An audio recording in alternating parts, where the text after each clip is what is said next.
Cet épisode de E égale RG2 est une présentation du techno-roi de la cyberpatate. Depuis plus de 40 cycles, le point central pour la proto-poutine bételgeusienne à l'ouest d'Antares. Pendant tout le mois d'alpha juillet, obtenez un gros boss soda gratuit à l'achat d'un grognon de Bluxt. Tous nos repas sont certifiés sans trace de xure. Psycho-téléchargez notre méga application sur le spatio-cyberespace.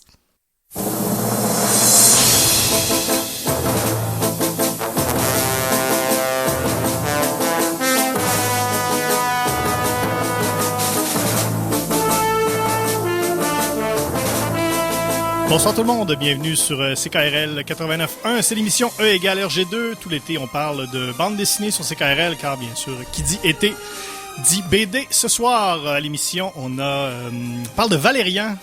Ça tombe bien avec le film qui est sorti la semaine dernière. On a bien sûr tout le monde autour de la table. On a Olivier Morissette qui est là. Salut François. On a Tania Beaumont qui est là. Allô? On a Guillaume Plante qui est là également. Salut tout le monde. François Anger, moi-même, au micro. Et en remplacement de François Jean cette semaine, qui est arrivé quelque chose de quand même assez rocambolesque. On a Francis Desharnais qui est avec nous. Salut Francis. Bonjour. Francis, vous avez peut-être entendu déjà son nom. On le connaît surtout pour ses dessins du festival d'été il y a plusieurs années, mais aussi pour Burkett, La guerre des arts, Motel Galactique, Chronique d'une fille indigne, Le Seigneur de Saint-Roch. Le Seigneur de Saint-Roch et Les premiers aviateurs, qui est très drôle. Allez lire ça, c'est vraiment drôle. Alors, salut Francis, merci d'être avec nous. Ben, ça me fait plaisir. J'ai hâte de savoir qu'est-ce qui est arrivé. Ben oui, écoute, on te raconte ça dans quelques instants. Francis, ce soir, tu vas nous faire la chronique La face cachée de la BD et tu vas même rester avec nous pour parler de Valérian. Oui. Alors oui, donc, je vous parlais qu'on va parler de Valérian. J'ai dit 2 fois parler, en tout cas, c'est pas grave. C'est correct. On est allé voir le film cette semaine, en fait dimanche, pour pouvoir vous en parler ce soir. On est allé, en fait, moi, Guillaume et Olivier, on est allé dimanche soir. Tania, elle est allée aux Frais de la Princesse. Un peu plus tôt dans la semaine. Plus tôt dans la semaine. Et il y a François Jean, qui est notre collaborateur habituel, qui devait venir nous rejoindre. Ouais. Il s'est trompé de salle. Et là, Olivier, il était dans un marathon. Ouais, c'est ça, c'est le marathon de la série Top Model. OK. Puis là, ben, c'est pas encore fini. C'est pas encore fini, ils ont barré les portes. Ouais, ils ont barré les portes pour garder le monde jusqu'à la fin. Là. Fait ils nous ont envoyé un texto, là, il est correct. Il prévoit sortir là, d'ici l'automne. Ouais, je pense qu'il est juste rendu au bout du mariage entre Brooke et Thompson. Ouais, c'est ça. Ça s'en vient. C'est Eric en passant. En tout cas, il mange des M&M au peanut, puis il a l'air bien content. Ben oui. Ah mais il s'appelle Eric, je dirais, dans Top Model. En tout cas, connaissez vos soaps. Oui, on connaît ça. Avant de commencer correctement l'émission, j'ai quelque chose à vous dire également.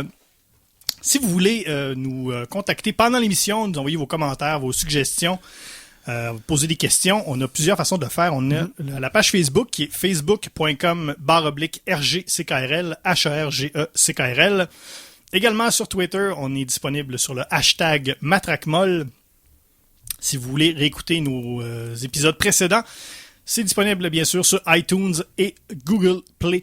D'ailleurs, parlant de Facebook, on a eu cette semaine, on a fait une publication d'une photo justement de nous au cinéma en train d'aller voir Valérian. Ben oui. Et Facebook a envoyé un message en disant si vous voulez, voici $10 pour promouvoir votre publication, en espérant qu'on achèterait plus de publicité. Ouais. Un genre d'incitatif. Alors j'ai dit ben oui, pourquoi pas, pour $10, publicisons cette photo. Et je suis pas mal convaincu que la moitié des gens qui ont aimé la photo, c'est des faux comptes. C'est des robots, hein? C'est des robots. Alors, on salue tous nos faux auditeurs. En même temps, c'est thématique avec la semaine, là. Des ben robots, oui, c'est sûr. C'est peut-être des vrais utilisateurs, mais qui viennent du futur. Peut-être. En tout cas, peu importe, nous, on accepte tout le monde. Alors que vous soyez une vraie personne ou une fausse personne, on vous aime et on vous remercie. Ah oui, tout le monde. Ben oui.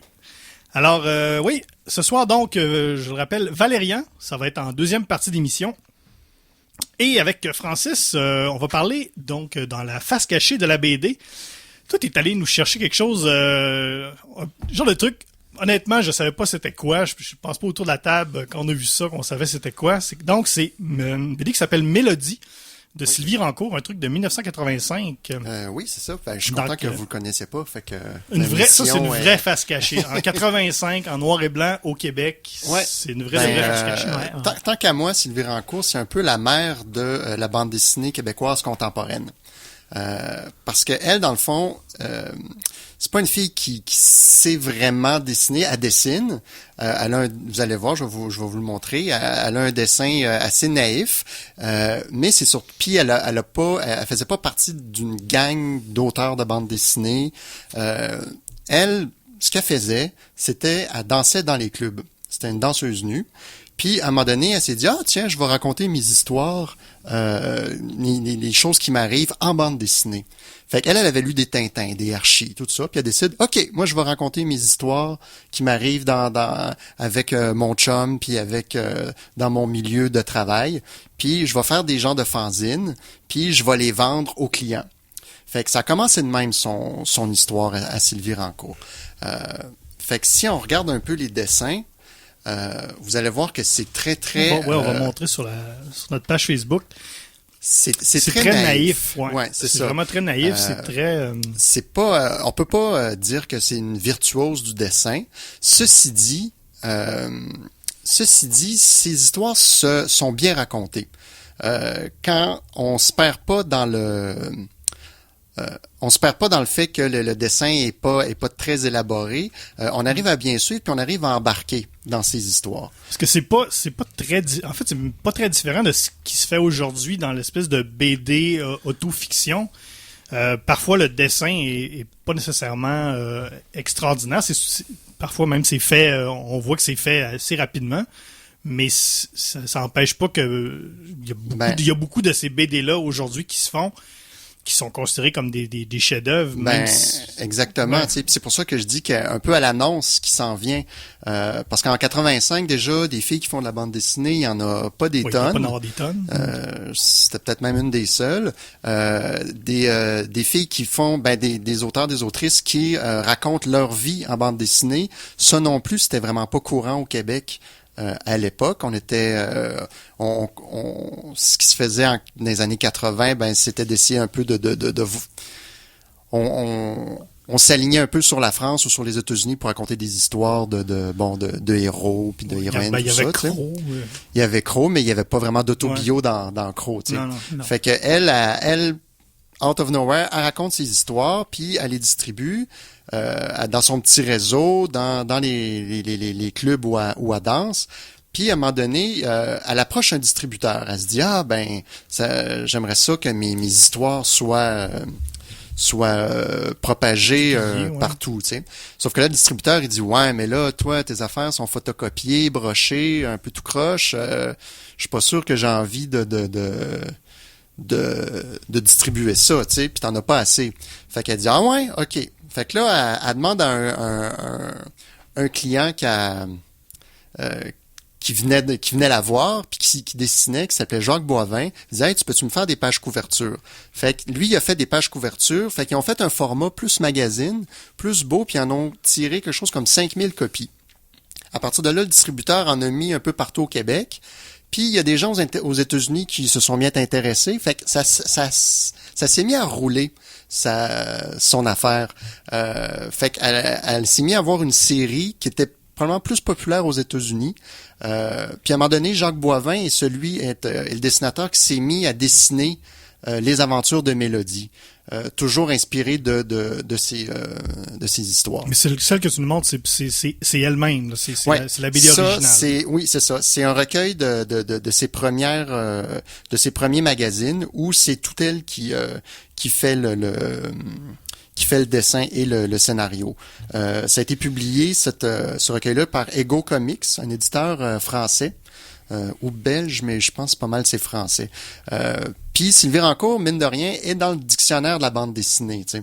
Donc, c'est quand même quelqu'un d'important dans l'histoire de ce médium-là, mais probablement à cause du sujet, parce que à l'époque, quand elle a sorti ça, le Québec était beaucoup moins religieux qu'il l'était, mais il y avait un gros fond quand même qui restait, ce qui fait que les histoires d'une fille qui danse tout nu, ça passait pas bien. Tu sais, même dans le Devoir, elle s'est fait planter. Fait qu'il y a eu beaucoup de choses qui ont fait que on n'a pas entendu parler. Tu sais. Parce qu'on est habitué beaucoup dans l'autofiction à la vie normale, je veux dire. Ouais. On est habitué à des trucs Le comme quotidien. le quotidien, Ouais. tu sais, Paul, toutes ces choses-là. Là, c'est vraiment puis de ce que je vois, c'est pas traité. C'est souvent on peut penser ce milieu-là peut être vu un peu crade, underground, un peu dangereux, mais alors que c'est très Non, ben en fait, c'est ça ça va qui être est... très simple. Oui, ben ouais. tout à fait. Tu Ça mets le vu un point peu de sur... l'intérieur, là. C'est ça, tu mets le point sur l'aspect qui est le plus important à mon avis, c'est que justement, c'est qu'elle parle d'un milieu qui peut nous apparaître glauque, mais elle, ben justement, c'est son quotidien. Puis elle parle de son chum qui est une espèce de loser, qui est pas trop sûr si elle l'aime, tout ça. Fait qu'il y a un côté très feuilleton à la limite, très tu sais, ben mon amoureux, tu sais, les problèmes avec son amoureux, les problèmes avec ses collègues de travail, les problèmes avec son patron. Fait que, oui, t'as des scènes où il y a de la nudité, mais c'est pas ça qui remplit la majorité des histoires. C'est vraiment ses liens avec les gens qui l'entourent. Est-ce que est-ce qu'une histoire comme ça, même si en 85, est-ce que justement le fait d'être justement en noir et blanc avec un dessin très simple, probablement pas très typé, est-ce que ça a un peu l'avantage d'être intemporel? Ben probablement. Ça, c'est juste le fait qu'il y a encore des éditeurs qui s'y intéressent puis qui veulent qui l'ont réédité dans les années 2000, c'est qu'ils voient un intérêt, c'est qu'ils voient que il y a quelque chose là-dedans qui est pas tant campé dans une époque. Parce que même moi je l'ai relu il y a pas si longtemps, puis vraiment ça pourrait être les mêmes problématiques d'aujourd'hui, tu sais. J'imagine que les filles qui font ce métier-là ont les mêmes problèmes avec leurs collègues, avec leur chum, avec leur patron, tout ça. Donc, à mon avis, oui, il y a une valeur intemporelle. Puis du fait qu'elle parle au jeu, qu'elle parle de elle, c'est ce qui fait que ça peut continuer d'intéresser les gens même 25 ans après. 30 ans. 30 ans. Merci. Quand est-ce que tu as découvert ça, toi, cette BD-là? Je l'ai découvert en 2000. Je l'ai vu en premier à Angoulême. J'étais passé à Angoulême. C'était en 2013, je pense. Puis je l'avais acheté ici. Puis Sylvie Rancourt continue de produire des fanzines. Okay. Elle en fait encore. Elle les fait dessiner par d'autres des fois. Elle peint beaucoup. Mais si jamais vous allez au Festival de la bande dessinée de Montréal, d'habitude, à chaque année, elle se prend une table. Jacques Boivin qui l'accompagne toujours. Puis avant ses trucs, avant ses toiles, tu sais. Puis là, j'ai acheté un de ses plus récents fanzines. Puis sur la page couverture, elle a comme vendu la page couverture au casse-croûte du coin pour faire de la pub, pour payer l'impression, tout ça. Fait qu'elle a une espèce de sens de la business qui est assez étonnant aussi, tu sais, et qui, tant qu'à moi, ben encore là, annonce le fanzina d'aujourd'hui, annonce l'autopublication d'aujourd'hui. Il y a beaucoup de gens aujourd'hui qui font de l'autopublication, qui vendent leurs propres affaires, qui arrangent pour les faire financer. Puis elle a fait ça toute sa vie finalement, tu sais. Puis juste pour dire, aux dernières nouvelles, là maintenant, elle danse plus dans les clubs, elle a la cinquantaine passée, mais elle vit en Abitibi, à Barrault, puis elle organise des bingo dildo. Donc, si jamais vous voulez... vous intéresser. Avis aux intéressés. T'as-tu l'adresse? On peut la trouver. Non, c'est quoi le fonctionnement? Ouais, je sais pas. Ouais. Ben, en fait, c'est qu'elle fait des démonstrations de produits érotiques. OK. Donc, quand tu cries bingo, quand t'as tes pinouches de bingo font une barre, ligne, tu gagnes un produit érotique quelconque. Ah, c'est un bon concept. Un bon Ben concept. ouais. Ça m'a peut-être dire quelque chose qui me popé dans la tête. Justement, on parle justement des trucs d'auto-édition, des BD un peu champ gauche, un peu underground. Ça serait quoi pour peut-être un petit tour de table rapide, la première BD que vous avez lue, vous avez fait, OK, ça, c'est différent de ce à quoi je suis habitué. T'sais, on est habitué beaucoup quand on est plus jeune, à Astérix, Lucky Luke, les Schtroumpfs, Tintin. Mais la première BD que vous avez lue, vous avez fait, OK, ça, c'est ailleurs. Là, je suis vraiment pas habitué à ça. Là. Ben, j'ai envie de commencer. Ouais, vas-y. Moi, un de mes souvenirs, c'est le Paul Bordelot, quand j'étais en secondaire 3. Donc, on parle de 93 à peu près. Ça le rajeunit pas, ça. Il était venu... non. Puis il était venu présenter des trucs qu'il faisait. Lui, je pense qu'il commençait à être caricaturiste pour le voir à ce moment-là. Il était illustrateur. Puis il avait fait une bande dessinée imprimée sur du papier calque. Où c'était l'histoire d'un gars que sa blonde le quitte pour une autre femme, puis lui il finit par se couper la zézette, puis dans un style vraiment très explosif, là, j'ai envie de dire, tu sais. Donc moi ça justement, là, moi à l'époque je lisais beaucoup de les grands classiques, mais là de voir ça, ça m'a vraiment ouvert sur tout ce pan-là de la bande dessinée qui est assez étonnant. Là. Je pense qu'on va appeler Paul pour lui demander s'il peut venir d'ici la fin de la saison pour faire un face caché de la BD. Je l'ai vu il y a pas si longtemps, puis on en a reparlé, donc... OK. C'est encore dans sa mémoire. C'est encore dans sa mémoire. Alors Paul, si t'écoutes, on va t'appeler bientôt sur ton téléphone. Faut dire plus fort, il est vieux, Paul. Oli, toi, c'est... Moi, j'avais trempé beaucoup dans le franco-belge, là, puis, tu sais, c'était beaucoup de gags, puis je pense que quand j'ai découvert plus le sci-fi, là, puis surtout les séries, là, des humanoïdes associés, là, ce qui était publié là. Les Métabarons et compagnie. Ouais, les Métabarons, Morgana, là, ça, c'est plus récent, là, mais, ça m'a comme ouvert, là, à voir que il n'y avait pas juste des Schtroumpfs et des Astérix, tu sais. Il y a une marge entre les Schtroumpfs et les Métabarons. Ah ouais, effectivement. Une grosse marge. C'est celle-là que j'ai marché là, lorsque j'ai ouvert. Guillaume? Oui, moi, le jeune Guillaume Plante, qui était abonné à la bibliothèque municipale de Loretteville, j'étais pas mal stické sur il y avait comme dans ma tête, il y avait deux types de BD. Il y avait les séries à sketch, comme les Gaston Lagaffe, Mafalda. Il y avait des aventures, Astérix, Tintin. Jusqu'au jour où je suis tombé sur Rubrique à Braque. Ouais. Gottlieb, ouais. C'était un gros coup dans mon vécu. Tombé sur de quoi de complètement décousu. Chaque page, un sujet complètement différent. Des personnages récurrents une fois de temps en temps, mais à chaque page ou chaque 2 pages, il abordait de quoi de complètement loufoque. C'est ça, c'est là que l'absurde est entré dans ma vie pour jamais vraiment en sortir. Alors c'est vraiment, j'avais jamais rien vu qui ressemblait à ça de ma vie. Je pense que le premier que j'avais lu, je pense c'était le tome 4, parce que il n'y avait pas bon, l'ordre. C'est mon préféré. C'était bon, il est super bon. Avec Je me tiens par la barbichette, là, ça c'était super. Madame Beaumont? Ça arrivait un peu sur le tard quand j'ai délaissé les Astérix, Lucky Luke. J'aimais beaucoup Boulet Bill aussi, et Calvin et Hobbes, évidemment, mais c'est Guy Delisle, carrément. C'est un enfant, un chien, puis t'es bien content. C'est ça.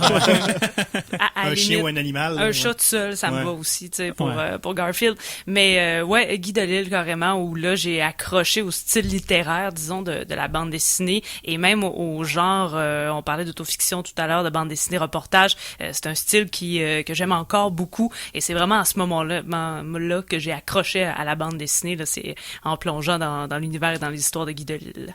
Moi, j'avais la rubrique à Braque aussi, Guillaume, et à la maison, on avait le fond de l'air et Fred, qui étaient des petits trucs de Fred, des espèces de pas dire des chroniques, là, mais des petites pages un peu random de Fred.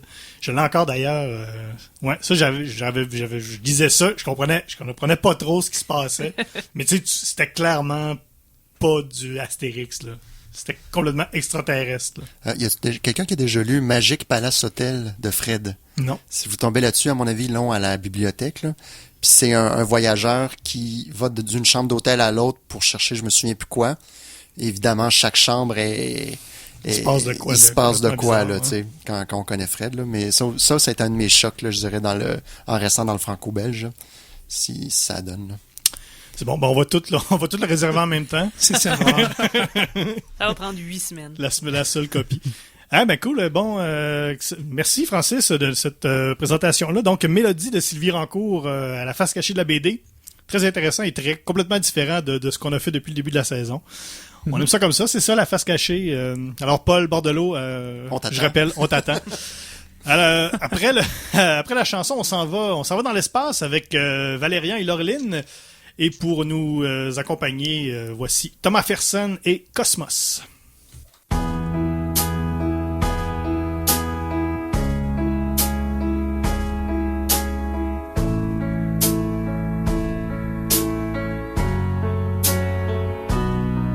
Je jouais avec un scarabée vêtu comme un bourgeois cossu, manquait un bras à ma poupée.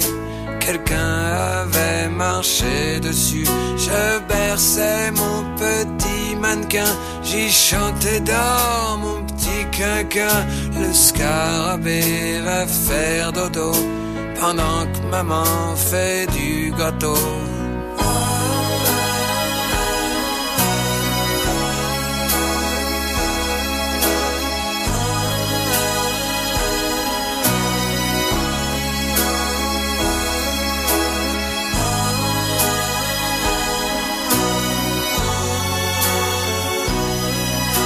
C'est moi qui ne dormais plus, je le voyais sortir de l'armoire, je me grattais le cuir chevelu, j'allais le chercher dans son tiroir, je lui chantais Cola, mon petit frère, ne fais pas enrager ta mère, il est l'heure d'aller faire dodo, et puis j'ai tiré la chasse d'eau.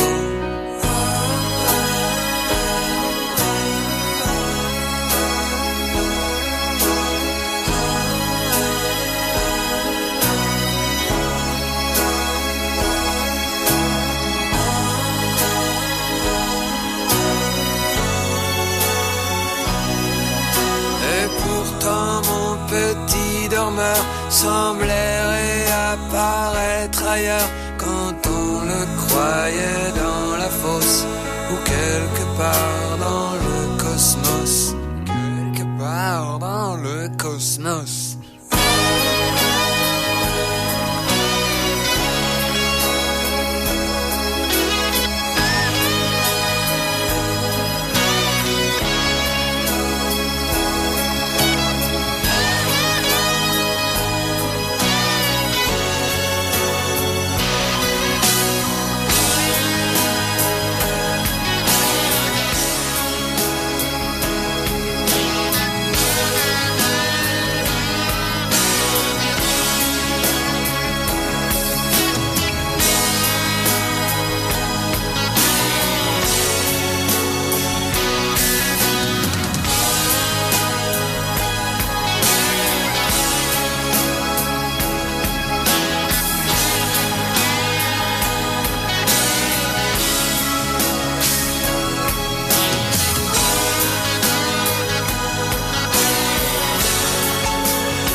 Thomas Ferson avec la pièce Cosmos sur CKRL. C'est l'émission E égale RG2. On parle de BD et on parle spécifiquement ce soir de Valérian. Valérian, série BD de science-fiction française créée en 1967 par Pierre Christin au scénario et Jean-Claude Mézières au dessin. Série qui a été rebaptisée en 2007. Le 40e anniversaire, ils ont rebaptisé la série Valérian et Laureline pour donner sa place, bien sûr, à Laureline, qui est une héroïne aussi, qui a autant sa place que Valérian dans les histoires, là. Donc, on a rebaptisé la série, donc tous les albums ont été refaits. On a changé le titre sur tous les albums. Donc, ça, série de science-fiction qui aurait, semble-t-il, inspiré Star Wars. On a lu quelques articles là-dessus. Il y a le dessinateur Jean-Claude Mézières là, qui aurait quelques remontrances envers George Lucas, semble-t-il, qu'il aurait repris quelques éléments de Valérian pour Star Wars. On va essayer de partager l'article sur la page Facebook. C'est pas toujours clair. Il y a certains trucs, peut-être, d'autres, c'est un peu tiré par les cheveux. Ça reste de la science-fiction, hein. C'est dans l'espace. Ça s'inspire. C'est ça. Ça s'inspire de plein d'affaires. Valérian, il y a un peu de Doctor Who là-dedans, il y a un peu de Flash Gordon. Parce que dans l'histoire de Valérian, c'est un agent spatio-temporel, donc il voyage à travers le temps, il fait plein d'aventures, un peu comme Doctor Who. Ouais. Et il rencontre donc Laureline au Moyen-Âge et il la ramène avec lui dans le futur, un peu comme Doctor Who pourrait faire. Donc, peut-être que les créateurs de Doctor Who pourraient en avoir contre... Tout le monde est fâché dans tout le monde est ce fâché moment-là. contre tout le monde. À un moment donné, t'as un peu de... Ah non, Doctor Who, c'était avant Valérian. Ah oui, c'est ça. C'est ça que c'est je ça. dis. Ah, ok, ouais. Ah ouais, Peut-être que les créateurs de Doctor Who pourraient en avoir contre Valérian je d'avoir me suis couché volé... tard, excusez. Oui, on sait tous. Est-ce que... Francis est encore avec nous, d'ailleurs. Toujours. Oui, on l'a gardé. Celui-là, on l'a Ben gardé. oui, on le garde. On l'aime bien. En fait, ça nous prenait... on a remplacé François Jean, qui est notre collaborateur avec les cheveux fous, par un autre gars avec les cheveux fous. Oui, mais Ça je en me prend. mets de la pâte quand même. Ouais, Je suis fou, plus ça. sérieux. Ah non, il est contrôlé. bien Ouais, coiffé, c'est ça. là, Ben oui. Francis, quand Oui, même. oui. Si on veut Ouais. rentrer là-dedans, là, je m'en mêle. OK, c'est bon. Est-ce qu'on fait toujours, au début avant la pause, un petit tour de table? Valérian, c'est quoi votre histoire avec ce personnage-là, Francis? Moi, je l'ai lu à l'adolescence, donc ça fait très, très, très longtemps. Je devais avoir 15-16 ans, ce qui fait que quand j'ai su que je venais ici puis que c'était Valérian qu'on parlait, je me suis dit, ah zut, je me souviens plus de grand-chose. Mais je pense qu'à l'époque, j'étais pas tant intéressé par la science-fiction. Donc, ça explique que, ça a un peu passé free dans mon imaginaire. Mais là, en lisant les quelques albums, quand même, c'est quelque chose. Hein. C'est quand même bien foutu, je trouve, là, vraiment intéressant. pour une série de science-fiction de type Heroic Fantasy, Space Opera. Space Opera, ouais. C'est bien dans le genre, là. Sinon, il y avait des fans de Valérian. Non, moi, je l'avais pas lu. J'avais juste vu un peu là, l'Empire des 1000 planètes dans le club de BD de la Maison de la littérature. Ah, ben voilà. Je fais une petite pub pour le club de BD de la Maison de la Ben oui. littérature. Oui. T'étais-tu là quand j'étais là? Oui, Ah, c'est ben ça. Ouais. Avec Tania aussi qui était Oui, là. on Oui, était c'est là. vrai, Tania était là aussi. Oui, ça, je connaissais la série de nom seulement, mais c'est ça, à l'époque, je pense que je trouvais que la BD franco-belge de science-fiction, ça me laissait un petit peu indifférent. Mais non, aussi, en lisant ça, belle découverte. Moi, il n'y avait pas de gars ni de chien. Mais il y avait un gars, mais il n'y avait pas de chien, donc j'ai pas porté Ouais, c'est ça. d'attention. Ouais. Faut tout avoir. Ouais. Mais moi, je connaissais plus ou moins ça. Je l'avais peut-être vu à l'occasion, mais on avait vu il y a quelques années, j'avais peut-être vu Tania à Saint-Malo, il y avait une exposition Valérian qu'on est allé faire dans les Pro BD. Je pense que j'étais allé manger des crêpes, moi, à ce moment-là. En tout cas, moi, je suis allé voir Malheureusement. l'exposition Valérian. Puis c'était très intéressant. Puis c'est là la première fois où, justement, il y avait toute une section là, sur les parallèles entre Star Wars et Valérian. Mais enfin, c'est très... moi aussi, en le relisant, j'ai dit, c'est pas... c'est intéressant, ça me donne le goût de relire d'autres albums. C'est pas bébé, ça a pas mal vieilli. C'est un peu dans l'esprit des trucs qu'on aime. Un peu Star Wars, un peu... en même temps, c'est très français, les espèces de noms bizarres. Là. On dirait qu'il y a juste ça dans la science-fiction française. Là. Ils mettent des noms bizarres, ils mettent des X, puis là, ils ont un nom. Là, c'est super. C'est ça. C'est simple de même. Mais c'est sûr que c'est dur de faire vieillir la science-fiction, surtout dans le dessin. Dans un film, on peut avoir les effets spéciaux qui passent à travers le temps, mais dans le dessin, la science-fiction, l'espace, je veux dire, on imagine tout. Donc, même si on le lit 40 ans plus tard, là, ça passe super bien. Puis Jean-Claude Mézières, c'est un Christy de bon dessinateur. En Et plus. Ah oui, il- c'est magnifique. il torche, comme on dit. On va parler spécifiquement des albums après la pause. En fait, les albums... en fait, je l'ai pas dit là, au début de l'émission, mais c'est l'Internet qui décide pour nous quels albums on va lire pour le segment, pour le meilleur et pour le pire. Et on va sur les sites de critiques de livres, on fait une moyenne des notes des albums et on détermine avec ça quel est le meilleur et quel est le pire selon l'Internet. L'Internet a décidé que le meilleur album de Valérian et Laureline, c'est L'Ambassadeur des Ombres, sorti en 1975 et qui est l'inspiration du film qui est sorti la semaine dernière. Et le pire serait Souvenir de futur, qui est une espèce de drôle de bébite qui est sorti après la fin de la série, qui est une espèce de best-of, de clip show. Donc sorti en 2013. On va faire une courte pause. On va vous parler de tout ça dans le détail. Alors, voici maintenant nos vrais commanditaires.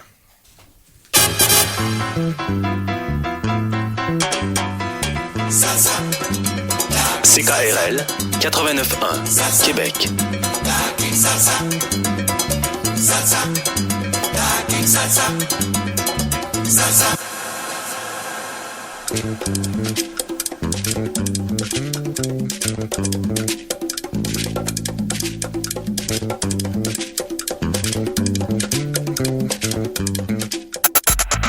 Votre radio vous suit partout. Téléchargez l'application de l'Association des radios communautaires du Québec et écoutez les stations de partout en province. Les radios communautaires, écoutez-les, découvrez-les partout. Disponible pour Android et iPhone. Audiolite, 50 ans de tradition et d'innovation. Bryston, Cambridge Audio, Denon, Dyn Audio, Focal, Grado. Audiolite, toujours spécialiste en son et images. Moon, Oracle Audio, Paradigme, Rega, Sennheiser. audiolite.qc.ca. Avertissement. Cette émission est déconseillée aux personnes âgées de plus de 77 ans. Le jugement des parents est conseillé. Donc, de retour sur CKRL, c'est l'émission E égale RG2. On parle de BD tout l'été et spécifiquement ce soir, on parle de Valérian ou Valérian et Laureline si vous êtes plus jeune et si vous préférez vos héros sur le même pied d'égalité. Ce qui est bien comme ça. Je le préfère. Tu le préfères? Ben oui. Je vais prendre mon rôle de femme à cœur. Non, c'est parfait parce que dans tous les albums qu'on a lus, en tout cas moi j'en ai lu quelques-uns, c'est surtout Laureline qui est l'héroïne. Mais dans l'ambassadeur des ombres. Brun. Des ombres.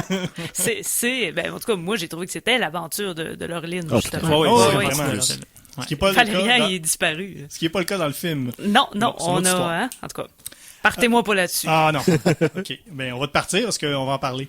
Okay. Guillaume, à chaque semaine, on fait toujours le portrait type du lecteur moyen de la série. Donc, toi qui as travaillé longtemps dans la vente de bande dessinée, qui a vu beaucoup de gens acheter de la bande dessinée, qui est le lecteur moyen de Valérian? Pour Valérian, il y a 3 types de lecteurs distincts que j'ai Mon notés. Dieu. Oui, on se gâte aujourd'hui. Là. Alors, premièrement, il y a le tripeux de science-fiction qui trouve que toutes les séries avec Star dans le titre, ça fait out. Uh-huh. Fait que Valérian, c'est très hipster comme série de science-fiction.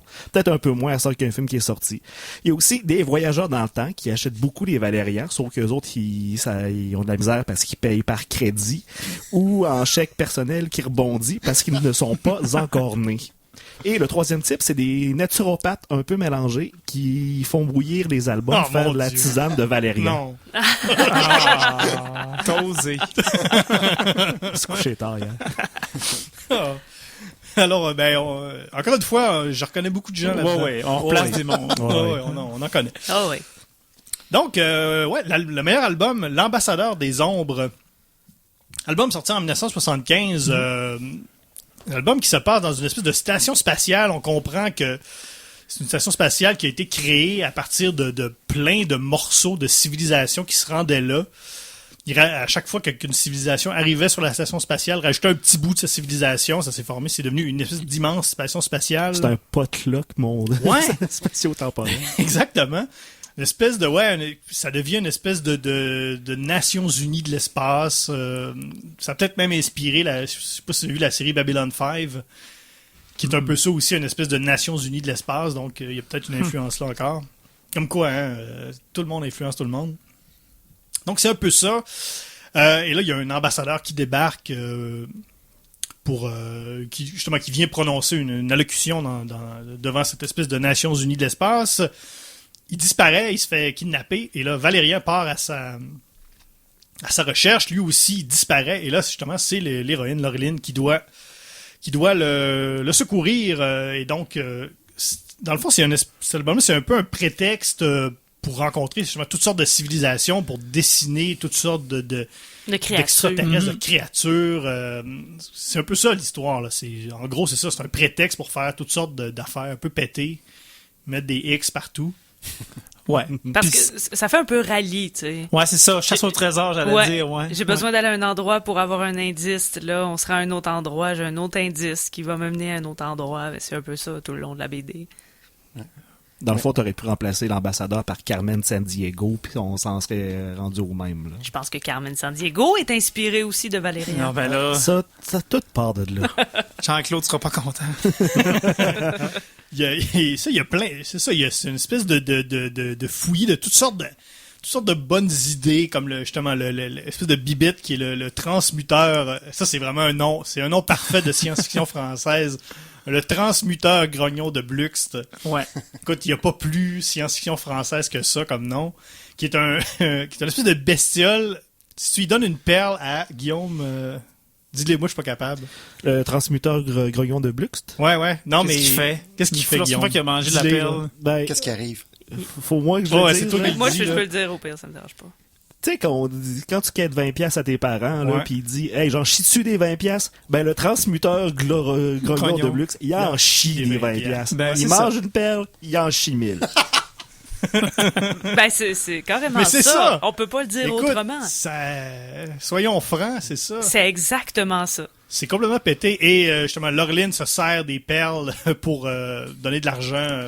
Il y a les Ouais. Shingus qui donnent des indices en échange d'argent. Mais d'ailleurs, je trouve qu'on se rend compte à quel point s'il y a un trait qui relie toutes les créatures de l'univers, c'est la cupidité. Ouais. Parce qu'ils veulent toutes Tout de l'argent. Ils Se veulent faire tout payer, ouais. se faire payer en dessous de la table. Ouais. Ils sont mais vraiment toute une gang de... Avec cette bébite-là, je sais pas si l'argent n'a pas d'odeur. Mais oui, c'est vrai qu'il y a, c'est beaucoup ça. C'est beaucoup de l'argent amène le monde, puis c'est pas différent ça sera pas différent dans le futur. Et dans l'espace. Non. Comme Mais on quoi. dit que c'est pas nécessairement facile non plus là sur dans le film on l'appelle Alpha, mais là c'est Point Ouais. Central. Ouais. Dans la bande dessinée là, il y a pas que des belles civilisations là, il y a des raccoins un peu plus dangereux ou un peu on conseille de pas leur parler non plus là. Donc il y en a qu'on peut comprendre qui veulent de l'argent, mais il y en a d'autres qui ont l'air quand même smart mais qui profitent du système. Mais qui veulent de l'argent pareil. Mais moi, ce que j'ai beaucoup aimé, justement, c'est le gros trip de dessin, tu sais, de création, là, de faire peu importe, là, des bonhommes, des vaisseaux, toutes sortes. C'est ça. Il y a ce côté-là, le côté un peu trip, là, de, on se paye, il n'y a pas de limite, on dessine n'importe quoi. Ça, tu sais, c'est des extraterrestres puis des vaisseaux, ça n'a pas besoin d'être réaliste ou c'est ce que j'ai beaucoup aimé là-dedans. Ouais, c'est ça. Puis les univers, tu sais, lorsqu'elle elle se promène d'une cellule à l'autre, là, Laureline, les univers, c'est soit un monde sous-marin ou un désert. Ouais, tu sais, c'est ça. Tout ça semble ben, tu sais, là, c'est convenu, là, Ouais. que l'atmosphère peut T'ouvres complètement être une différente. porte, là, puis là, c'est ça. hop, t'es rendu dans l'eau.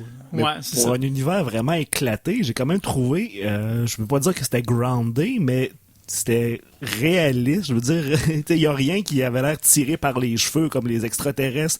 Il y avait pas une physionomie n'importe. Ça a l'air fonctionnel. T'sais, les machines ont l'air d'être des machines qui marcheraient comme ça. Les bébites bizarres, c'est pas. Ils ont l'air physiquement possibles. J'ai l'air de déparler là, mais Ouais. il y a une recherche science-fiction. dans ce qu'il a fait. Ouais, mais c'est surprenamment réaliste pour des affaires qui n'existent pas. Est-ce qu'on parle un peu du film, tant qu'à être sur cet album-là? Parce qu'il est basé sur Ouais, il est basé sur l'album L'Ambassadeur des Ombres. Mais, en fait, je sais pas ce que on est 4 sur 5 à l'avoir vu autour de la table. En fait, bon, moi, je pensais que justement, en faisant l'émission d'aujourd'hui, la semaine où le film sort, je me suis dit, on va se baser là-dessus pour avoir des grosses cotes d'écoute. Et non, et le film, c'était un flop monumental aux États-Unis. L'action de la compagnie de production est en chute libre. Oui. Donc, adieu les codes d'écoute. Mais sinon, à part le fait que c'est un flop là, monumental, je sais pas, moi, les gars, on s'en est parlé un peu après, on a trouvé ça, c'est correct, c'est pas un... Je pense pas que c'est un ratage, c'est un gros blockbuster. Ben, moi, ce que je reprochais au film de Luc Besson, c'est d'avoir fait un film américain. Ouais. Ouais. C'est ce qui me dérangeait de cette BD, comme on disait, là, dans la lignée du franco-belge, et on en a fait un gros film hollywoodien où l'histoire d'amour prend vraiment beaucoup de place, où on a vraiment beaucoup de clichés. Justement, c'est l'aventure de Laureline, normalement, dans l'Ambassadeur des Ombres, alors que là, c'est Valérian. À chaque fois que Valérian est dans le trouble, c'est parce qu'il a fait quelque chose d'un peu héroïque, alors que pour ce qui est de Laureline, ben, elle se fait avoir comme par un papillon. Donc, j'ai trouvé trouvais que ce côté-là où Valérian a l'impression d'avoir 19 ans en plus, ça collait pas nécessairement avec le personnage qui est peut-être un peu plus homme, mais j'ai eu de la misère en bas. C'est super beau visuellement. Mais je pense que c'est ça. Moi, j'ai eu de la misère. Le casting, c'est là où c'est la plus grosse faute de ce film-là. C'est vraiment le casting. Parce qu'on a l'acteur principal qui est Dane DeHaan, qui est dans le fond qui est un clone de Leonardo DiCaprio. Si on l'avait laissé pas assez longtemps dans Machine à clone. Il est comme cuit. Il est mi-cuit. Il est pas cuit à l'intérieur. Un moelleux DiCaprio. C'est pas tout à fait ça. Ouais, non. Puis celle qui joue Laureline, c'est Clara Delevingne, qui est un mannequin avec des gros sourcils. Mais ça, le casting est bon pour les sourcils, par exemple. Ouais, le sourcil. Là-dessus, oui. Mais elle est rousse, Laureline, elle n'est pas blonde. Ah, mais ça, en tout cas. Moi, j'ai su pourquoi ils l'ont pas mis rousse dans le film. C'était pour pas faire de lien avec Lilou dans le 5e élément, qui était elle-même inspirée par Laureline. Alors, c'est vraiment un cycle. On peut faire la part des choses. Parce de toute façon, que Lilou est jaune-orange. Ouais, c'est ça. C'est jaune-orange. C'est juste pas un pareil. cône, là. On peut faire de la circulation, elle se met du gel. Là. Mais moi, je trouvais en fait que, malgré que c'est une bonne adaptation quand même de la BD, c'est un film qui a manqué un peu de courage ou d'audace, je voudrais dire. Tu sais, c'est une aventure beaucoup Laureline, on l'a dit, mais on fait un petit bout du film parce que c'est Laureline tout seul, puis après ça, on vient à quelque chose de plus convenu. Le scénario est quand même éclaté là, dans cette BD-là, puis tu sais, la fin est bonne, elle aurait pu être adaptée comme ça, tu sais. Ouais. Mais là, on a encore voulu être prudent, tu sais. On a fait des choix prudents, je trouve, puis dans le ton aussi, on a essayé d'être humoristique un peu comme la BD, mais en même temps en s'assumant plus ou moins. Là. Ouais, donc, non, c'est ça, le côté humoristique est pas vraiment... Puis tout ça finit par transparaître dans le jeu des acteurs qui, eux aussi, sont sur une ligne, mais pas toujours. Ouais. Valérian est un espèce de tombeur séducteur, mais pas tout le temps. Quand ça donne pour le scénario, puis sinon, c'est l'amoureux éperdu. Donc là... Ça, puis justement, elle, dans le fond, c'est comme une ex-mannequin, puisque son métier dans la vie, c'est d'être payé pour être blasé. Je pense que c'est ça aussi, comme actrice, être un peu blasée. Elle a quelques... Justement, des fois, elle a quelques soubresauts là, de vivacité, là, où elle devient un peu plus le personnage, mais c'est ça, c'est le casting qui est le gros défaut de... Parce que Laureline a quand même tout un caractère, là. Son personnage à la base, est pas... Ouais, elle est un peu baveuse, puis elle s'en laisse pas imposer. Elle veut pas trop respecter les ordres. Ouais, c'est ça. Mais ouais, puis... De toute façon, on le voit beaucoup dans le film, même au début. Ce film-là a été beaucoup produit par des capitaux chinois. Je pense qu'on a voulu aussi faire... C'est de plus en plus le cas pour les blockbusters, j'ai l'impression. Ça se passe beaucoup par la Chine. C'est là le prochain marché. Donc, je pense qu'on a voulu faire plaisir beaucoup à la Chine. Donc, quand tu veux faire plaisir à tout le monde, tu finis par plaire à pas tant de monde que ça. Il y a beaucoup de références. On voit le drapeau de la Chine. Il y a beaucoup de trucs comme ça. Les personnages qui ressemblent à ceux d'Avatar ont les yeux brillants. Ouais, c'est ça. J'ai l'impression que c'est ça... on voulait dire c'est quoi les gros blockbusters de science-fiction? C'est Star Wars puis Avatar. Ils ont pris des éléments d'Avatar, ils ont pris des éléments de Star Wars, ils ont pris les personnages. Ils ont pris les personnages de Valérian, ils en ont fait un film inspiré de... Ouais, donc c'est un espèce de fourre-tout. C'est pas complètement mauvais. Non. C'est pas non plus un chef-d'œuvre. Je pense qu'on va en parler. Mais je peux comprendre que les attentes, surtout en France, étaient démesurées quand c'est quand même une série culte là-bas. Et c'est le film qui a coûté le plus cher de l'histoire du cinéma français. Cela dit, j'ai pas pu m'empêcher, en venant à la maison après le film, de réécouter le 5e élément de Luc Besson aussi, qui était inspiré de Valérian. Ouais. Également de l'univers de Moebius. Je pense que Mézières avait travaillé sur le 5e élément. Il a dessiné beaucoup des vaisseaux. Ouais. Moebius aussi, il a travaillé beaucoup sur le film. Alors que là, c'est carrément inspiré de Valérian. C'est pas copié, c'est inspiré de Moebius. C'est une nouvelle œuvre faite à partir de ça. Et là, écoute, ça fonctionne encore, le 5e élément. Le 5e élément, j'ai l'impression que c'était encore Luc Besson, le créateur. Alors que là, on a Luc Besson, le producteur, le gars qui doit dealer avec la Chine pour faire son film. Alors qu'en 5e élément, c'est ça, c'était vraiment le créateur. Là. Il tripait là, à faire ça. Mais c'est raccord avec toutes les créatures qui veulent tout le temps de l'argent. Hein. Même Luc Besson aurait aimé ça avoir son transmuteur. Là. Mais c'est beaucoup moins présent. Dans le film, ça, c'est beaucoup moins présent, par exemple, ce côté-là. qu'on paye les Parce que gens. justement, tout les le temps, ouais. Shingus qui dans la bande dessinée sont toujours à l'argent. Là-dedans, ils disent OK, c'est correct, on va te donner l'information que tu veux, comme à crédit ou tu Ouais. le payeras plus tard. Moi, C'est j'étais un peu curieuse. dol. J'étais curieuse parce que le film s'appelle La Cité des Mille Planètes. Ouais. Et ça il y, a pas a, rapport. il y a une BD qui s'appelle L'Empire Ouais. des Mille Planètes. Et en lisant L'Ambassadeur des Ombres, j'ai réalisé que c'était vraiment cette histoire-là dans le film. J'ai lu L'Empire des Mille Planètes. Ça n'a aucun rapport. Ça a mêlé Francis d'ailleurs, Je vais parce que juste tu vous nous as le dire. demandé, comme tu savais que tu venais à l'émission, tu te dis quelle BD je dois lire. Je t'ai dit m'as dit l'Ambassadeur les des bons Ombres et toi t'as pris l'Empire Moi, des j'ai Mille pris Planètes. l'Empire des Mille Planètes, parce que je me dis, ils vont parler du film, fait que c'est celle-là, puis c'est ça. Mais c'est bon Ne pas l'Empire des Mille confondre. Planètes. Oui, parti. c'est super bon. Moi, j'ai beaucoup aimé. Ça Puis fait à un un moment peu donné, rallye il y a encore. une case en particulier, c'est un... Je pense que c'est celle qu'on sent le plus les années 70. C'est une espèce de case où Valérian est comme dans le coma. Ah, c'est clair. Ah Puis ouais. c'est parfait, ça. Ça ressemble On à met ça à la Sgt. page Pepper Facebook. ou Ouais, à vraiment. un truc des Beatles. C'est Ça, ouais, c'est Yellow vraiment Submarine, magnifique. Là, ouais. Ça, c'est pendant que Valérien est pris dans la carbonite. Là. Oui, c'est ça, la Ouais. carbonite. C'est Ben oui, comme, parce que oui, c'est ce que... c'est comme l'affaire de Yann Solo. Oui, c'est comme c'est Han ça. Solo dans Ouais, Star ok. Wars, ouais. Ah ouais. Hey, oui, c'est carrément... Mets ça sur Facebook. je mets direct. ça sur Facebook. Écoute, Brett Brett, sur là, les parlez internets. pendant que je mets ça sur Facebook.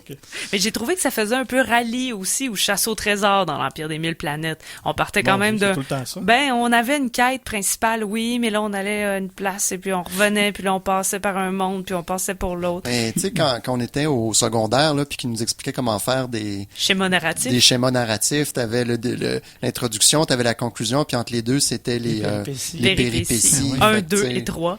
Fait que lui, c'est ça qu'il fait, là, tu sais. Très bien Depuis que le schématisé. monde est monde, point Regarde, central et bon, le ça point y est. de rendez-vous des civilisations extraterrestres. Mais tu sais, en même temps, Laureline puis Valéria, c'est des agents spatio-temporels là, qui doivent quand même se retenir de modifier trop le cours du temps. Fait que tu sais, je pense que ça fait peut-être un peu... Ils cherchent pas la bagarre, tu sais. Non. Ils vont d'indice en indice, puis... Quoi que si on pense au film Mission Impossible, c'est ça aussi, ou à James Bond aussi. Hein. Il visite 4-5 villes, c'est un peu un rallye à travers tout ça. c'est ça. Il y a juste pas de Shingus, ni de transmetteur grognon de bleu. C'est encore Grognon de drôle. luxe. C'est encore drôle. C'est un bon exercice de diction, ça, quand même. Transmuteur grognon de Blux. Oui, quand même. Je suis d'accord. Et la bande dessinée, comparativement au film, c'est beaucoup moins de l'action. Le film, c'est beaucoup des scènes d'action. La BD, justement, c'est ça. C'est beaucoup des univers. C'est beaucoup le fun de dessiner des trucs. Mhm. Puis l'entente entre les peuples aussi, Ouais, comment aussi. comment que ces gens-là arrivent à cohabiter au sein de cette espèce de potluck galactique, comment ils gèrent ça. Non, c'est vraiment malin, je trouve. Et Laureline qui trouve tout le monde vraiment insignifiant. Ouais, c'est ça. Ah oui, elle a vraiment un sacré caractère. Avec un comic relief aussi. Il y a, Ouais. il y a un personnage ridicule aussi qui est intéressant. Oui, qui est pas dans le film. Non, Non. C'est correct. malheureusement. Mais Je l'ai bien, moi. Mais pour peut-être un dernier mot sur le film, j'ai l'impression que justement Luc Besson il s'est beaucoup retenu pour se laisser aller à ses pulsions peut-être du cinquième élément. Il y a une scène par exemple, la scène avec, on dira pas le punch, mais la scène avec le sous l'eau, avec l'espèce de pirate, on dira pas c'est qui, un caméo d'un acteur. Cette scène-là, là tu sens que là, on dirait qu'il s'est permis, là, ça dure 3 minutes à peu près. Là. C'est un 3 minutes où il s'est dit ok là je me paye. Je suis Luc Besson. Je suis Luc Besson. Puis ouais, c'est vraiment le seul petit moment où, en regardant le cinquième élément, après, je me suis dit, ok, ouais, il est encore là quelque part. Là. Il y a ouais. une petite trace de lui. On dirait qu'il est là avec son petit bâton. Il dit, je suis encore là. Puis en même temps, cet épisode-là, Ouais. c'est un épisode qui est quand même quasi textuel Oui, dans la BD. oui, tu sais. qui est très bien Pour montrer que réalisé. c'était bien. Tu sais. Quand ça a été... Si c'est bien transposé, ça marche. Tu sais. Ouais. Mais c'est Valéria au lieu de Laureline. Ben oui. Ouais. Ah, mais c'est Laureline. Non, qui est c'est là. dans, Laureline. non, c'est dans le film, c'est Laureline. Ouais, c'est Oui, Laureline vous qui avez est raison. encore, Désolé. C'est ouais. vrai, sa ceinture. Voilà. Oui. Vous le verrez. Ben écoute, je pense que l'Internet a raison, je pense, là-dessus, moi. Oui. J'ai pas tout lu la série, là, mais ça donne le goût. À mon avis, ouais, ça donne le goût. C'est un bon album, c'est intéressant à lire. Ben, ils en ont fait un film. Ça, Ben, ça devait être le meilleur. C'est un bon point d'accroche, en effet. Moi, j'ai le goût d'en regarder d'autres. Parce que j'en ai lu quelques autres là, pour la recherche de l'émission. Puis ouais, je pense que celui-là, c'est vraiment, ouais, c'est le plus intéressant, c'est bien. Ce qui nous amène au pire, qui est l'album Souvenirs de futur. En fait, la série Valérian s'est arrêtée en 2011. Donc, pendant toute la durée de la série, c'est Christin et Mézières qui ont collaboré ensemble pour les aventures de Valérian et Laureline. Ils sont encore vivants. Ils sont encore vivants. Oui, ben oui. mais on parle toujours Non, d'auteurs ou écoute, de ils dessinateurs vont morts. très bien, Ils sont j'imagine. vivants. Là, mais Oui, il travaille encore d'ailleurs. Hein, pour Oui. Souvenir de Futur 2 sort bientôt. Ah, bon, Il est tu en vois. production. Donc, la série s'est terminée. Donc, l'histoire comme telle, les aventures se sont terminées en 2011. Avec l'album Louvre-temps. Et 2 ans plus tard, ils ont fait sortir l'album Souvenir de Futur, ce qui est, selon l'Internet, le moins bon album de Valérian, qui est en fait ce qu'on pourrait appeler en anglais un clip show, qui est un album où on reprend des moments de la bande dessinée vu du point de vue de certains des personnages. Donc, chaque personnage de la série a son petit moment pour dire, ben moi, je me souviens de tel moment dans l'histoire. Oui, c'est des clins d'œil pour ceux qui ont lu tous les albums de la série. Alors, c'est pour ça que c'est un petit peu dur à évaluer par c'est nous ça. qu'on n'a pas lu. Mais il n'y a tous pas les aussi un albums. aspect où, s'il était arrivé telle affaire au lieu de telle autre affaire à telle époque, qu'est-ce qui serait arrivé? Il me semble que Ouais, j'ai c'est lu ça. deux. Oui, il y a un peu ça. il y a un peu de ça. Des là. suites Fait que ça, alternatives. Qui se demande si elle n'avait pas rencontré Valérian. C'est ça, il y a une prospective là-dedans. Là. Il dit au lieu de faire un album souvenir, c'est ce qui est marqué dans la préface, au lieu d'être un album souvenir, c'est un album qu'est-ce qui aurait arrivé ici. Mais tu sais, ça dure 2 pages à chaque fois. Là, à Ouais, peu c'est près, ça. là. Ouais. Oui, Ouais. des petits clins d'œil sympathiques, comme où est-ce qu'on a dans un album Valérien et Laureline qui se promènent dans un animal / Winnebago. Ça, c'est super cool, ça. Ouais, c'est vraiment Honnêtement. dans la perspective du vendeur de chars qui essaie de faire un pitch pour faire vendre. Ouais. C'est vraiment Le Scrum maison. Le Scrum Maison, c'est une ouais. pub de Scrum Maison. Hein. Dans lequel on peut se prendre un bain seins nus sans Seins problème. Ouais, Ouais, c'est ça. cachez vos enfants. Si vous Ouais. écoutez l'émission en ce moment avec vos enfants, Ouais, allez c'est les ça. coucher. Il y a Titine. Il y a beaucoup de nudité dans l'émission d'aujourd'hui, je trouve. Pas mal. C'est Ouais, la, Je c'est la me thématique. demandais qu'est-ce qui allait pouvoir lier Mélodie et Valérian. Ben, c'est On ça. vient de C'est trouver. là. Ben oui, exactement. Les Titines. Nous, des fois, des fois, nos liens, on les voit pas tout de suite. Des fois, on fait des liens, on se dit, Ça hey, passe à faudrait rien. faire un lien, puis le lien se fait de lui-même. Des fois, ils sont cachés, les liens. Des fois, on monte les liens. On monte les liens, ben oui, c'est Ah ça. ouais, elle se C'est montre ça, les ben, liens elle se dans le montre bain. Il y a beaucoup de liens, ouais. Mais ouais, Mais si on n'a pas tout lu, effectivement, ça peut être le moins bon parce qu'il y a, Mais- il y a pas d'histoire. Puis, nécessairement, faut connaître les référents. mais c'est comme dur de dire que c'est mauvais. tu sais, Ouais, on peut pas. C'est un non-album. c'est à ça, vrai c'est dire. ça. Ben ouais. C'est peut-être pour ça qu'il a été reçu plus durement, en fait. Tu sais. Par contre, j'ai vraiment lu le dernier album qui est la fin vraiment la fin des aventures. Là. En théorie, il devrait pas en avoir d'autres, là, à moins que la série soit reprise ou refaite, rebootée. Là. Ouais. J'aime pas beaucoup ce terme-là. qu'il Mais manque ouais, le dernier d'argent. album qui est Louvre-temps, qui est un espèce aussi, qui est un genre de best-of où on dirait que les personnages ils rencontrent à nouveau tous les personnages de la série, comme un peu pour boucler la boucle. Et là, j'avoue que je l'ai lu, sans dire en diagonale, je l'ai lu un peu vite parce qu'il n'était pas dans nos lectures obligatoires. Et on dirait que ça se termine avec Laureline et Valérian qui retournent dans le temps. Là, ils deviennent plus jeunes.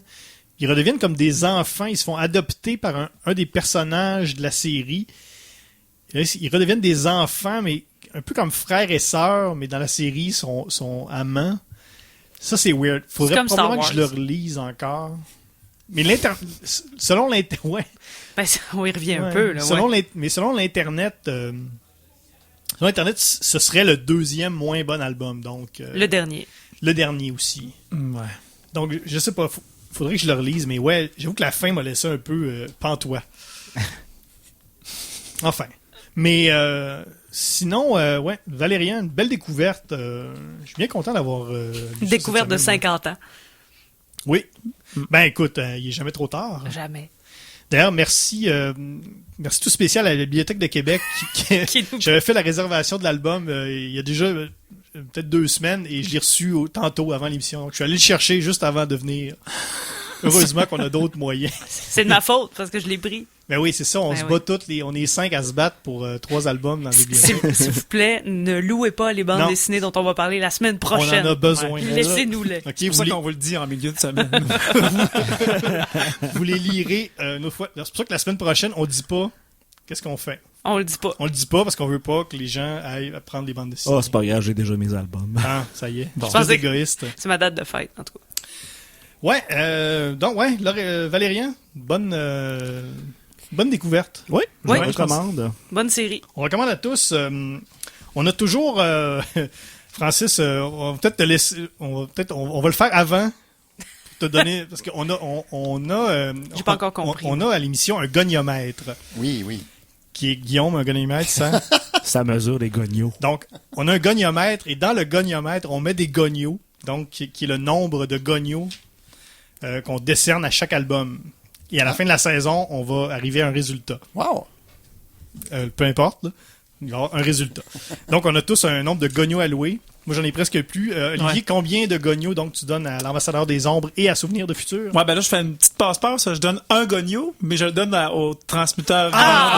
C'est fort! Il triche. Donc, j'en Je donne voulais 1000. faire ça. 1000 gonios. C'est 1000 gognos à l'ambassadeur des ondes. Il est bon. Puis, C'est notre meilleur. Puis 22 au souvenir de futur. C'est le 22e album. Ouais, c'est ça. Ah, c'est Je- symbolique. C'est c'était bien. tout. C'est gentil.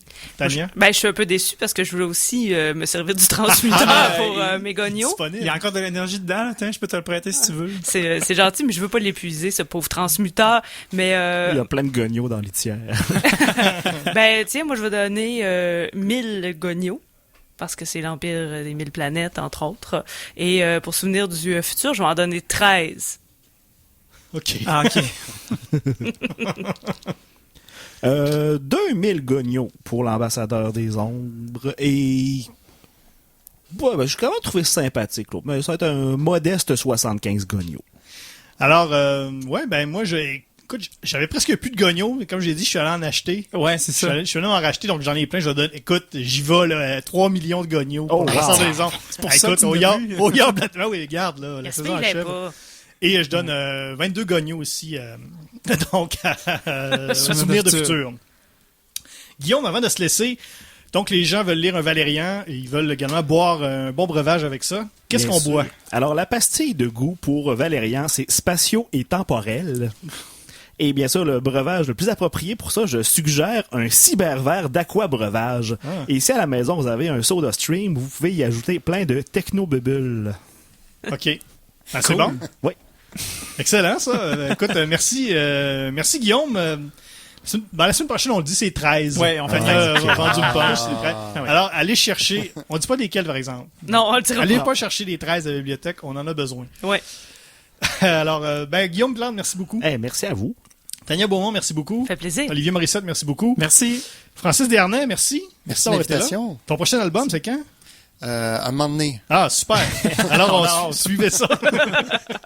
Je m'appelle François Angers. On se laisse avec le Bob Trotter et on se dit à la semaine prochaine.